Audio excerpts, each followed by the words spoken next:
तो हेलो दोस्तों, और कैसे हो? स्वागत होता है सबका इस न्यू वीडियो में। तो दोस्तों, जैसे कि आपने थंबनेल देखा, कुछ इस तरह की एडिटिंग करने वाले हैं। तो चलिए बिना टाइम से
और जिसके स्किन स्टॉप ने उसको आपको 100% कर देना है। ठीक है, इतना होने के बाद आपको इधर से अप्लाई कर देना है। इसके बाद आपको टूल्स के ऊपर जाना होगा। फिर आपको लेना है सेलेक्टिव टूल। सेलेक्टिव टूल का फर्स्ट आपको अपने फेस के ऊपर रखना है। फेस के ऊपर रखने के बाद इसका आपकी ब्राइटनेस को थोड़ी सी बढ़ा लेनी है और जो सैचुरेशन उसको आपको हल्का सा माइनस कर देना है। इसी तरह वापस आपको प्लस वाला आइकन के ऊपर क्लिक करना है और सेकंड नंबर अपने हाथों के ऊपर रखना है। उधर भी आपको थोड़ी सी ब्राइटनेस बढ़ा देनी है और जो सैचुरेशन उसको माइनस कर देना है। तो इधर से हम राइट कर देते हैं, फिर पीछे आ जाते हैं। फिर आपको वापस टूल के ऊपर जाना होगा। फिर आपको लेना है डिटेल वाला टूल। इसमें आपको डिटेल थोड़ी सी बढ़ा देनी है, यानी कि जो स्ट्रक्चर है उसको 25 या 30 के आसपास रख देना है अपने फ़ोटो के हिसाब से, और जो शार्पनिंग है उसको 10 के आसपास रख देना है। तो इधर से हम अप्लाई कर देते हैं। तो इतना होने के बाद आपको अपनी फ़ोटो को शेयर करना है और फोटो को पिक्सआर्ट एप्लीकेशन के अंदर ओपन करना होगा। तो आप देख सकते हमारी फ़ोटो जो पिक्सआर्ट एप्लीकेशन के अंदर ओपन हो चुकी है।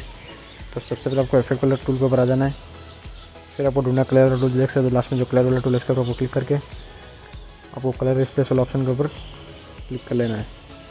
इसी तरह आपको जो बैकग्राउंड कलर में है उसके ऊपर आपको क्लिक करके इसी कलर को आपको जो भी कलर है इसके ऊपर आप चेंज कर सकते हो। तो मैं फिलहाल पिंक रख रहा हूँ। मेरे लिए आपको जो भी कलर पसंद है ऐसा स्लेट करके आपको जो भी पसंद है वो आप रख सकते हो। तो मैं पिंक रख रहा हूँ। इसी तरह मैं सेकंड कलर ऐड कर लेता हूँ। सेकंड कलर को बैकग्राउंड के ऊपर रख लेता हूँ और उसको भी मैं पिंक कलर में चेंज कर देता हूँ। तो दोस्तों देख सकते हैं बहुत अच्छा जो पिंक कलर बैकग्राउंड कलर आ चुका है।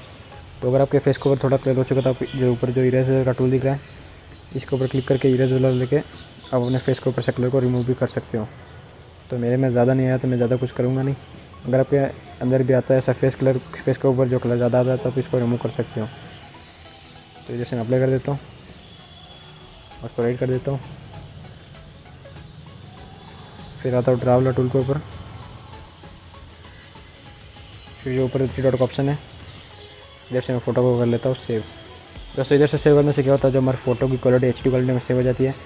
तो मैं आपको रेकमेंड करूँगा इसी तरह से आप सेव कर सकते हो। तो दोस्तों आज की वीडियो में इतनी ही, मिलती है अगली वीडियो में, तब तक के लिए बाय बाय। दोस्तों वीडियो कैसी लगी कमेंट सेक्शन में ज़रूर बताना, और अच्छी लगे तो लाइक भी कर देना और अपने दोस्तों के साथ शेयर भी कर देना।